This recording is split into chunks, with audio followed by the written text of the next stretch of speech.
सभी का स्वागत है और मैं हूँ आपके साथ भारती लोधी। आइए बढ़ते हैं खबरों की ओर। ऑल इंडिया मुस्लिम त्योहार कमेटी ने भोपाल की मस्जिद कमेटी में व्यापक भ्रष्टाचार और अवैध नियुक्तियों का खुलासा किया है। कमेटी का आरोप है कि 1949 के मर्जर एग्रीमेंट की अनदेखी कर फर्जी गजट नोटिफिकेशन के आधार पर अनधिकृत पदों पर कर्मचारियों की भर्ती की जा रही है, जिनसे फंड का दुरुपयोग हो रहा है। इमाम और मुअज्जिन को न्यूनतम वेतन भी नहीं मिल रहा है, जबकि कमेटी के कर्मचारी मोटे वेतन पर काम कर रहे हैं। अधिकारियों का कहना है कि शासन के फंड का बड़े पैमाने पर दुरुपयोग हो रहा है और फर्जी कर्मचारियों की संख्या भी बढ़ रही है। शासन वक्फ बोर्ड और भोपाल के नागरिकों से मांग की है कि इस भ्रष्टाचार की निष्पक्ष जांच कराई जाए, साथ ही धार्मिक सेवकों के अधिकारों की रक्षा और पारदर्शिता सुनिश्चित की जाए। यह मुद्दा न केवल धार्मिक बल्कि सामाजिक जिम्मेदारी का भी सवाल है। ज्ञापन दिया है, क्या भाई वही मुद्दा वही बहुत गंभीर मुद्दे थे। 3 मुद्दे हमारे, और पूर्व में भी हमने 4 दिन पहले भी अल्पसंख्यक कल्याण मंत्री कृष्णा गौर जी को भी ज्ञापन देकर आए थे, लेकिन 4 दिन में इतने गंभीर विषयों पर अभी तक कोई कार्रवाई नहीं हुई। 3 मुद्दे हैं।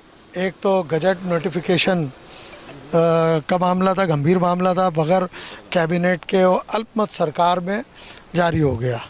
कैसे जारी हुआ? जब हमने सूचना के अधिकार के तहत जानकारी ली तो पता ये चला कि वहाँ से जारी नहीं हुआ है, तो ये एक सस्पेक्ट हो गया कि ये असली है कि नकली है, ये एक जांच का विषय हो गया। दूसरा, इमाम मुअज्जिनों की जो तनख्वाह के लिए जो अनुदान शासन की ओर से मिल रहा था, वो अनुदान इमाम मुअज्जिनों को ना मिलते हुए 3,85,00,000 प्लस 1.25 करोड़ रुपये क़ज़ियात से जो तलाक़ों में निकाहों में आते हैं, वो 4-4.5 करोड़ रुपये 5 करोड़ का गड़बड़ झाला उसमें चल रहा है। तीसरा मुद्दा कि जो गजट नोटिफिकेशन जो जारी हुआ नकली, हम अभी उसे नकली कहेंगे। विधानसभा ने हमें लिख के दिया है कि हमारे यहाँ से जारी नहीं हुआ, इसलिए नकली कहा जाएगा। उस गजट की वजह से जो लोग प्राइवेट सेक्टर में थे, जिनकी सैलरी मात्र 4,000 और 5,000 रुपये थी, आज उनकी सैलरी 80,000 रुपये, 70,000, 90,000 रुपये हो गई। जो तनख्वाह इमाम मुअज्जिनों को मिलना चाहिए था, जो अनुदान, वो सारा अनुदान ये अपना आप में बंदरबाट कर रहे हैं। तो इससे सरकार को नुकसान? सरकार को क्यों? सरकार की आंखों में धूल झोंकने वाली बात है ना। सरकार के नाक के नीचे इतना बड़ा गड़बड़ घोटाला हो रहा है, तो मध्य प्रदेश के माननीय मुख्यमंत्री को हमने कहा है, बराबर कहते चले आ रहे हैं कि संज्ञान लें और उन लोगों के खिलाफ, चाहे वो कितना ही बड़ा कद हो, कितना ही बड़ा पद हो, चाहे कोई भी हो। कमलनाथ जी की अल्पमत सरकार थी, तो कौन लोग थे जिन्होंने हाथों हाथ सरकार अल्पमत में आने के बाद बगैर कैबिनेट के विधानसभा से पारित हो गया और विधानसभा सचिवालय में रिकॉर्ड नहीं है इसका। तो ये बड़ा गंभीर विषय है। हम चाहते हैं कि अविलंब इस पर कार्रवाई हो और गिरफ्तारी होना चाहिए। जी देखिए, ये जो मसाजिद कमेटी है, जो हमारे इमाम और मुअज्जिन हैं, जो भोपाल की मसाजिदों में नमाज वगैरह पढ़ा रहे हैं, उनके कुछ समस्याएं थी, उनके कुछ हक मारा जा रहा है कुछ लोगों की वजह से। तो इसलिए आज हम लोग आए थे। एक्चुअल में क्या है, 1960 का जो मूल नियम था शासन का, उसमें किसी भी प्रकार का कोई नियमितीकरण का प्रावधान नहीं था। 2010 में मांग की गई कि लोगों को नियमित किया जाए, जबकि 2010 में प्रशासन द्वारा उसको मना कर दिया गया कि नियमितीकरण नहीं हो सकता।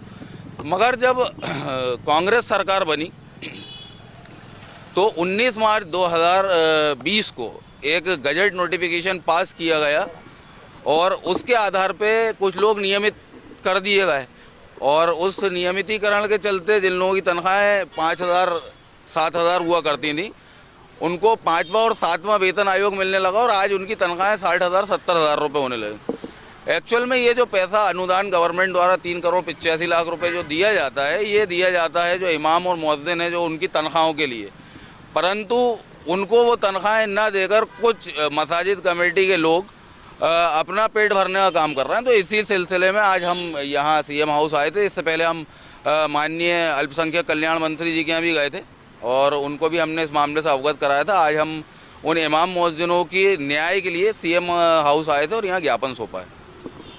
आज हम लोग सीएम हाउस में मुअज्जिन और हाफिज साहबों के लिए हम लोग यहाँ पर उनके हक की लड़ाई के लिए यहाँ पर सब लोग इकट्ठा हुए हैं और माननीय हमारे को उम्मीद है कि हमारे माननीय मुख्यमंत्री जी इसमें बिल्कुल गौर से गौर कार्रवाई करेंगे। इसके लिए मैं आश्वासन देता हूँ। हम सीएम हाउस आए हुए थे तजियात में हो रही धांधली के विरोध उसमें, क्योंकि जो अभी गजट नोटिफिकेशन जारी हुआ है फर्जी, जब अल्पमत में सरकार थी उस वक्त गजट नोटिफिकेशन जारी हुआ था, वो इस खबर सरकार को अच्छी नहीं रहती। और जो मुअज्जिन और इमाम हैं हमारे, जिनको 1500 से 5000 रुपये तनख्वाह उनका हक मारा जा रहा है, वो 3 करोड़ 88 लाख रुपए जो बजट पास होता है वो कहाँ जाता है, उसका कोई खबर नहीं रहती। और उसके अलावा जो निकाह होते हैं तो तकरीबन 1 करोड़ रुपये निकाह का आता है एक साल, वो पैसा कहाँ जाता है इसकी कोई खबर नहीं है। तो इसके विषय में हमने आज ज्ञापन सौंपा है मुख्यमंत्री कार्यालय में और उन्होंने आश्वासन दिया है कि इस पर कार्रवाई करेंगे।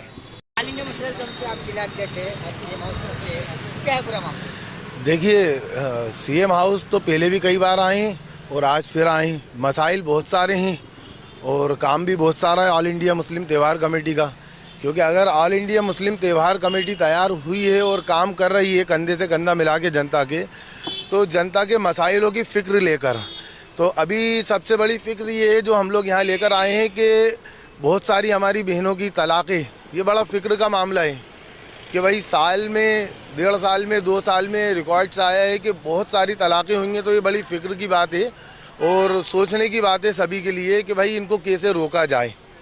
तो ये सारी फ़िक्रें लेके, एक ही मामला नहीं था, बहुत सारे मामलों को लेकर हम यहाँ आए हैं। मामले को लेकर बब्बोट क्या कर रहा है? बब्बोट बनाया है सरकार ने, अब सब अपने अपने तरीके से काम कर रहे हैं और ऑल इंडिया अपने तरीके से काम कर रही है। अगर कोई अपना काम नहीं करेगा तो ऑल इंडिया मुस्लिम त्यौहार कमेटी फ़िक्र लेगी, सीएम हाउस भी आएगी और जहाँ तक जाना होगा वहाँ भी जाएगी। अभी मुद्दा ये था कि भाई जितने भी इमाम और मुअज्जिन हैं उनकी तनख्वाहें कम क्यों हैं, तो हमारे जो ऑल इंडिया मुस्लिम त्यौहार कमेटी के बड़े पदाधिकारी हैं, जैसे हमारे जनाब शमसुल हसन साहब, तनवीर कुरैशी साहब, इस्माइल भाई, दानिश भाई, इन लोगों ने जो ITI वगैरह लगाए, रिकॉर्ड्स निकाले, उस आधार के ऊपर काफ़ी घोटाले नज़र आए। तो उसकी फ़िक्र को लेके हम लोग सीएम हाउस आए थे शिकायत करने के लिए और यहाँ से हमें आश्वासन मिला है कि इस बात पे गौर किया जाएगा और जल्द से जल्द इसके ऊपर कार्रवाई भी की जाएगी। और जो हमारी मुस्लिम बहनों की तलाक़ें हो रही हैं तो उसका भी थोड़ा मामला देखा जाएगा, फ़िक्र की जाएगी कि भाई उसके लिए कुछ लोग वहाँ बैठे हैं, समझाएं बुझाएं। 99% कोशिश ये हो कि घर टूटे ना किसी का। फिलहाल के लिए इस खास खबर में इतना ही। देश विदेश की तमाम बड़ी खबरों को जानने के लिए देखते रहे हेडलाइन 24 न्यूज। नमस्कार।